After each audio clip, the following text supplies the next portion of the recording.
What a save from Mark Howard. Then the other stand-up moment was the Ibrox match I played in. That was like, I look back and I'm like, Big. that was big. I don't know if you've seen the photo where we've got like a squad photo, and I'm just like in the middle, and and it went viral on Twitter because everyone was like, "What the fuck is this guy doing here?" Just like, what is going on? But I was so nervous for that game. You asked me about if I get nervous. Yeah. I was shitting myself. What was the attendance like?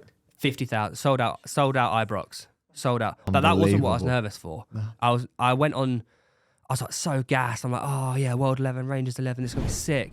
And then that morning of the game, I went on Twitter, and I should not have gone on Twitter. Oh my God. I was like walking around Waitrose trying to get a banana and like a drink. And I just went on Twitter. I was like, oh fuck.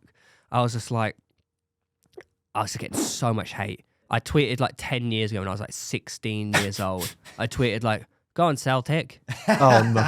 But I researched it. I looked back at the date, and it was because they had played like a Champions League game, and they were 2-0 down, and they came back to like win 3-2. And like as a neutral football fan, that's quite cool to watch in the Champions League. Like, good for them. 10 years, and then people found the tweet. Of course they do. These fucking they dragged them up, didn't they? And then I deleted the tweet, so it made me look guilty. Oh, they came with my head. But then the Old Firm rivalry is real as well. Yeah, it's really bad. But as soon as I was expecting to get booed. Like, it really picked up a lot of like momentum. Yeah, it picked up a lot of momentum. I thought I was going to get booed. I thought, oh shit, here we go. And I was on the coach. I was talking to David James and Luis Figo, as you do. And wow, I was speaking to them about it, and David James was like, mate, like, it's fine, don't worry. Like, just so you realise, I actually almost signed for Celtic. I was like, okay. So he was like, if anyone's going to get hate, it's going to be me. So that made me feel better. And then I got off the coach, and there's like this little walkway of like all the people there. And I got off the coach with these guys, and everyone just starts screaming for me. And I'm like, what the fuck? This is not how it works. So that settled my nerves. And then I came on with 10 minutes to go, and everyone, like, I got a massive reception. There was a couple boos, but they got drowned out by the cheers. Nice. And that's when I realised, like, Twitter is just such a bubble. Yeah. It's not a representation of, like... Not one other person would have been at the game that was giving you hate. Exactly that. The stadium was full of, like, families, and, like, it's just such a nice atmosphere, and everyone was so...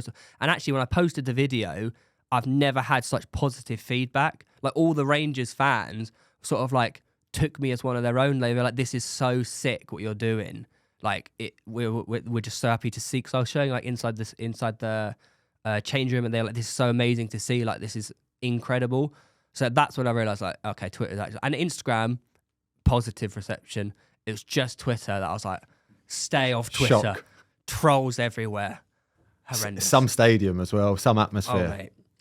I played up in Scotland for 5 years, and playing at Parkhead and Ibrox is an unbelievable experience. You'd go from playing... It's so historic, isn't it, as well? But you'd get like 50,000, like you say, in 1 week, and then you'd go and play like in the Scottish Cup the week after at Brecon away and get 800 that are stood by a hedge. And you're like, oh my God, this is so surreal. But like, I was young at the time. It's the best place in the world for a footballer to learn.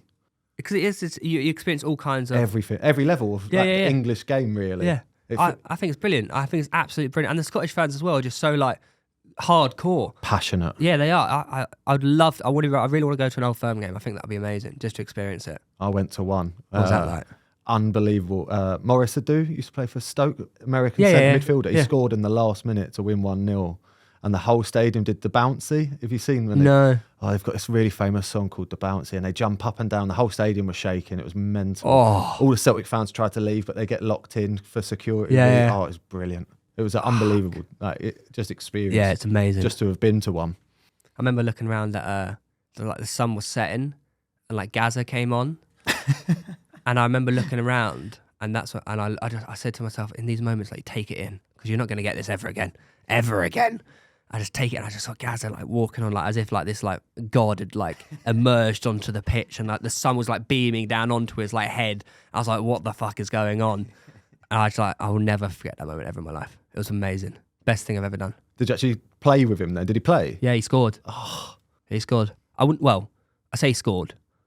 If you look at the goal, it's a pity goal. I think I have seen it, actually. I have. Like, but you know what? But for the moment, It's Gazza, the isn't it? whole stadium erupted as well. Like, it was brilliant. It was absolutely brilliant. You're not the only one that's sat in here that's played with Gazza. Surely, you Yeah, I played in Martin Keown's testimonial as a kid and for England, an All-Star England 11. How old were you there? I was 17. I came on for the last 15 minutes for Rob Green, and Gazza was Rob playing. Green? What was that like? Incredible. It was at Highbury as well. Oh, I'm so jealous. Yeah. Oh. It was incredible. Honestly, see, the best bit about it was not just obviously, it was like a dream come true being out on the pitch with some of the players, but in the dressing room before, right, I'm sat on my own, 17-year-old kid, come through the academy at Arsenal, and I'm sat there. David Beckham walks in. I was like, oh my God. And then Paul Gascoigne follows him in. Wait, what year is this? Oh God, you're testing my knowledge. And I think it would be about 2005. Oh my day. So it's like golden generation era. So like when I came on, John Terry and Ledley King were at the back. Nah.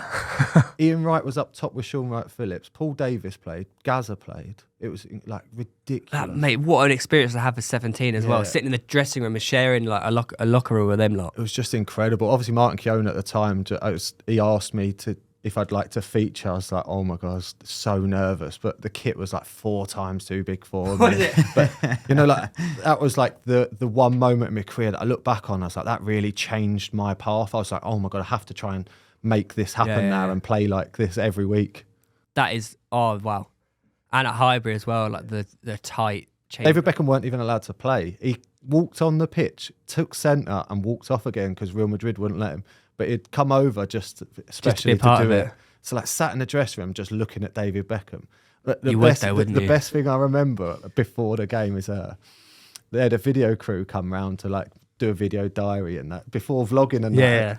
And they've got to Paul Gascoigne and they've went, Gaz, have you got anything to say to Martin? And he literally just turned around, did a full moon, he showed his arse and went, looks like his face. And then just, that was it. End of. I was like, oh my God. Only he could get away with that as Yeah, well. only him. Yeah. Incredible. Oh, mate, that's amazing. That's absolutely amazing. What a save from Mark Howard.